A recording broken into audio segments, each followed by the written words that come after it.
तो अखिलेश यादव ने ट्वीट किया है कि अब भारतीय जनता पार्टी कहीं न कहीं इतनी डरी हुई है कि अपने जो जो मौजूदा सांसद हैं उनको नहीं बता सकती। समाजवादी पार्टी के पास एजेंडा ही नहीं, मुद्दा ही नहीं, मुद्दा विहीन बातें करने का काम करते रहे। वो मुख्य जो एजेंडा होता है उस पर बात करने का काम नहीं होता है। राहुल गांधी भारत जोड़ो यात्रा के बाद अब भारत जोड़ो न्याय यात्रा निकाल रहे हैं, असम से शुरू किया है, उत्तर प्रदेश में आ गए हैं। राहुल गांधी को भारत जोड़ो यात्रा की बजाय कांग्रेस ढूंढो यात्रा करनी चाहिए। बीजेपी ने तो कांग्रेस मुक्त भारतीय अभियान चलाया हुआ।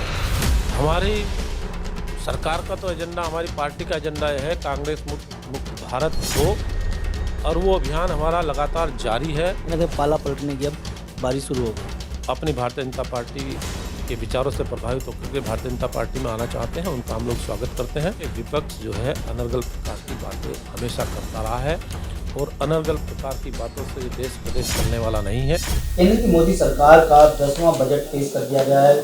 केंद्रीय वित्त मंत्री निर्मला सीतारमण ने इस बजट को पेश किया है। तमाम वर्गों का ध्यान इसमें रखा गया है, चाहे किसान हो, व्यापारी हो, शिक्षा क्षेत्र में हो या फिर अन्य क्षेत्रों में हो, तो उसको लेकर के बात करने के लिए हमारे साथ भारतीय जनता पार्टी के कैराना से लोकप्रिय सांसद प्रदीप चौधरी जी हमसे बात करेंगे, जानने की कोशिश करेंगे कि इस बजट में क्या कुछ रखा गया है। हम लोग निश्चित रूप से एक अच्छी दिशा में बढ़ रहे हैं।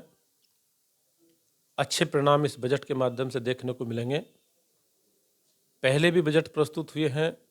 पिछला लगभग 9.5 साल से ज़्यादा का कार्यकाल सरकार का बीत गया, और इस कार्यकाल में आदरणीय देश के प्रधानमंत्री मोदी जी ने बड़े बड़ी समस्याओं का निराकरण किया है, बड़े बड़े ऐतिहासिक निर्णय लिए हैं, जिसका परिणाम आज हम सब लोगों के सामने देखने को मिल रहा है।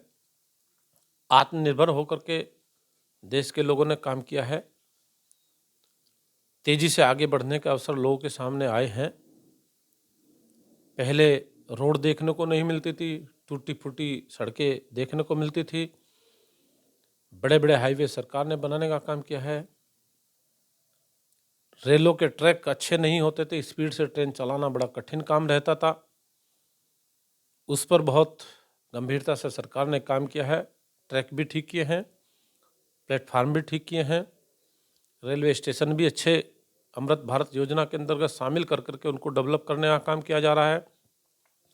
हाई स्पीड की ट्रेन चाहे वो वंदे भारत हो, चाहे वो नमो भारत हो, ऐसी ट्रेनें चलाने का काम किया जा रहा है, जिससे कि अपने निर्धारित गंतव्य स्थान पर पहुंचने का काम लोगों के सामने आसानी से देखने को मिले और आसानी से आवागमन हो सके, आसानी से लोग अपने कामों को तेजी से बढ़ा सकें। ये सब चीज़ें हैं जिनको लेकर के सरकार ने काम किया है। 2024-25 के इस बजट को विपक्ष चुनावी बजट का नाम देकर के सवाल या निशान खड़ा कर रहा है, उसको लेकर क्या? विपक्ष हमेशा तथ्यहीन, तथ्यों से परे की बात हमेशा करता रहा है। कोई भी लॉजिकल बात विपक्ष की देखने को नहीं मिलती। विपक्ष का काम हमेशा यही होता है कि अच्छे विषय को उठाए, तर्कसंगत बात सरकार के सम्मुख जाए, लेकिन अनर्गल प्रकार की बातें हमेशा विपक्ष करता रहा है और झूठा प्रचार करने का काम करता रहा है। तथ्यात्मक बातें देखने को नहीं मिलती। संसद में व्यवधान डालना, विधानसभा में व्यवधान डालना, केवल इसी पर उनका सीधा फोकस रहता है। सरकार के द्वारा अच्छे निर्णय लिए जाने को लेकर के उन पर सकारात्मक विचार उनके देखने को नहीं मिलते और झूठा प्रचार कर करके वो अपनी बहुत बड़ी उसमें उपलब्धि मानने का काम करते हैं। हमारी सरकार ने कोई भी सेक्टर नहीं छोड़ा जिस सेक्टर में काम करने की आवश्यकता हो। हर सेक्टर में काम किया है। महिलाओं के लिए भी काम किया है, महिलाएं का सम्मान हो सके, क्योंकि पहले आप लोग देखते थे महिलाओं के साथ किस प्रकार की बड़ी बड़ी घटनाएं होती थी। घटना होने के बाद कोई कार्रवाई होती नहीं थी। गले से चैन छिन जाती थी, कानों से कुंडल छिन जाते थे, स्कूल में जाने वाली बच्ची सुरक्षित देखने को नहीं मिलती थी। उसके साथ घर का एक व्यक्ति जाता था, एक व्यक्ति लाने के लिए रहता था। कानून व्यवस्था बुरी तरीके से ध्वस्त रहती थी दूसरे दलों की सरकार में। आज हमारी सरकार ने उन सभी चीज़ों पर काम किया है, फोकस किया है। आज व्यापारी भी सुरक्षित है, किसान भी सुरक्षित है, महिलाएं भी सुरक्षित हैं। सरकार ने सीधा फोकस करने का काम किया है। हमारे लिए इस देश के अंदर कोई जाति विशेष को लेकर के काम नहीं करना। हमारे लिए तो अगर मुख्य फोकस है, 4 बिंदुओं पर फोकस करने का काम किया है। किसान का उत्थान हो सके, महिलाओं का सम्मान हो सके, नौजवानों के चेहरे पर मुस्कान हो सके, गरीब का कल्याण हो सके। इन सभी चारों सेक्टर को मुख्य फोकस रखते हुए इनके लिए सरकार ने काम करने का मकसद लेकर के आगे बढ़ने का काम किया है और मैं समझता हूं कि इससे अच्छा परिणाम देखने को मिलेगा। इस बजट से एक उम्मीद थी लोगों को, क्योंकि 2014 के लोकसभा चुनाव से पहले प्रधानमंत्री नरेंद्र मोदी ने एक मंच से बात कही थी कि जो काला धन है विदेशों में छुपा हुआ, कांग्रेस के माध्यम से वो आएगा तो सभी के खातों में 15-15 लाख रुपए जा सकते हैं। वो किस तरह से जा रहे हैं? देखिएगा, लोगों को बहुत बड़े स्तर पर लाभ पहुंचाने का काम किया जा रहा है। आपने देखा होगा, कोरोना जब आया था, कोरोना के बाद अब तक लोगों को मुफ्त राशन देने का काम किया जा रहा है। कहीं ना कहीं किसी न रूप से डायरेक्ट इनडायरेक्ट रूप से उनको लाभ मिलने का काम हो रहा है। और भाई, लोगों को मकान देने का काम किया जा रहा है, मुफ्त में गैस कनेक्शन देने का काम किया जा रहा है।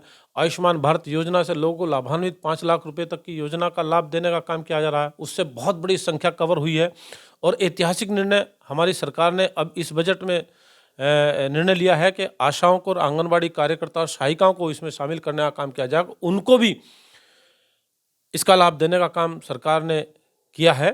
मैं समझता हूँ कि बहुत बड़ा निर्णय है और कोई सेक्टर सरकार ने छोड़ा ही नहीं। सरकार का काम सड़क, बिजली, पानी, कानून व्यवस्था, चिकित्सा, शिक्षा, इन पर काम करने की आवश्यकता होती, इन्हीं पर सरकार ने काम किया है। कोई भी सेक्टर नहीं छोड़ा। बजट में से स्पोर्ट्स को इग्नोर किया गया कहीं ना कहीं। स्पोर्ट्स के लेकर के जहाँ तक स्टेडियम की बात होती थी, स्टेडियम को अच्छे तरीके से सुधारात्मक तरीके से काम किया जा रहा है और इसी प्रकार से देखेंगे कि जो खिलाड़ी हमारे खेल में अपनी प्रतिभा का प्रदर्शन करने का काम करते हैं, उनको कोई रास्ता, कोई व्यवस्थाएं पहले देखने को नहीं मिलती थी।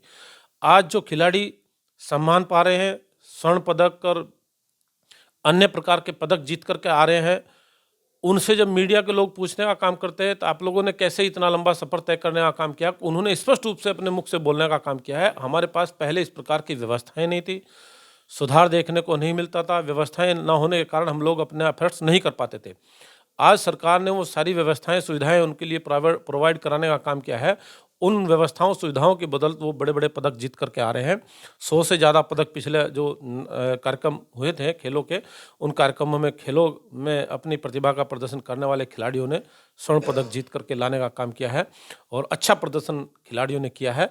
तो उसका परिणाम यही है कि खेलों को भी प्रोत्साहन देने का सरकार ने काम किया, उनके लिए व्यवस्थाएं, सुविधाएं बनाने का काम किया है। ये थी बजट की बात। अब राजनीति के सवालों पर आते हैं तो अखिलेश यादव ने ट्वीट किया है कि अब भारतीय जनता पार्टी कहीं ना कहीं इतनी डरी हुई है कि अपने जो मौजूदा सांसद हैं उनके टिकट काट सकती है। किस तरह से देखते हैं? समाजवादी पार्टी के पास एजेंडा ही नहीं, मुद्दा ही नहीं, मुद्दा विहीन बातें करने का काम करते रहे। वो मुख्य जो एजेंडा होता है उस पर बात करने का काम नहीं होता है। कोई मतलब ही नहीं कि सांसदों के टिकट कटने का विषय होता है। कहीं कुछ होता है जरूर थोड़ा बहुत, लेकिन ऐसा नहीं देखने को मिलता है कि सभी के टिकट कटें। ऐसा नहीं है। वो विषय सरकार का हो तो वो हमारी पार्टी का शीर्ष नेतृत्व का निर्णय है। जो भी निर्णय होगा वो हमें सभी को उस पर चलना होगा। लेकिन कहने का मेरा आशय यह है कि विपक्ष जो है अनर्गल प्रकार की बातें हमेशा करता रहा है और अनर्गल प्रकार की बातों से ये देश प्रदेश चलने वाला नहीं है। अच्छी बातें की जाएंगी तभी अच्छा परिणाम देखने को मिलेगा। राहुल गांधी भारत जोड़ो यात्रा के बाद अब भारत जोड़ो न्याय यात्रा निकाल रहे हैं। असम से शुरू किया है, उत्तर प्रदेश में आ गए हैं और लगातार भारतीय जनता पार्टी पर कटाक्ष कर रहे हैं। किस तरह से देखते हैं आप? राहुल गांधी को भारत जोड़ो यात्रा की बजाय कांग्रेस ढूंढो यात्रा करनी चाहिए। कांग्रेस ढूंढो यात्रा करेंगे तभी उनको कुछ हासिल हो पाएगा, अन्यथा कुछ हासिल होने वाला राहुल गांधी जी को नहीं है। लेकिन बीजेपी ने तो कांग्रेस मुक्त भारत अभियान चलाया हुआ है। हमारी सरकार का तो एजेंडा, हमारी पार्टी का एजेंडा यह है कांग्रेस मुक्त भारत हो और वो अभियान हमारा लगातार जारी है। उसमें हम सफलता हासिल लगातार करते जा रहे हैं और आगे भी इसी अच्छे परिणाम की हम लोग आशा करते हैं। इस देश की जनता आदरणीय मोदी जी पर बहुत गंभीरतापूर्वक विश्वास कर रही है और मोदी जी इस देश की जनता के मन मन में बैठे हैं, घर घर में बैठे हैं और उसका परिणाम देखने को मिलता रहा है। आगे भी इसी प्रकार से मोदी जी के नेतृत्व में देश आगे बढ़ेगा, देश तरक्की करेगा, उन्नति करेगा, आर्थिक तंत्र मजबूत होगा और आत्मनिर्भर होकर के देश के लोग काम कर रहे हैं। आगे भी इसी प्रकार से लोग काम करते रहेंगे। हमें बहुत अच्छे अवसर प्राप्त हुए हैं। इन अच्छे अवसरों का हम देश के लोगों ने लाभ उठाने का काम करना चाहिए। लोकसभा चुनाव आने में भी कुछ ही दिन बाकी हैं, कभी भी घोषणा हो सकती है। उससे पहले उत्तर प्रदेश की बात करते हैं, यहाँ पर अब जो राजनेता हैं उनमें काफ़ी उथल-पुथल देखी जा रही है। कहीं न कहीं पाला पलटने की अब बारी शुरू हो गई है।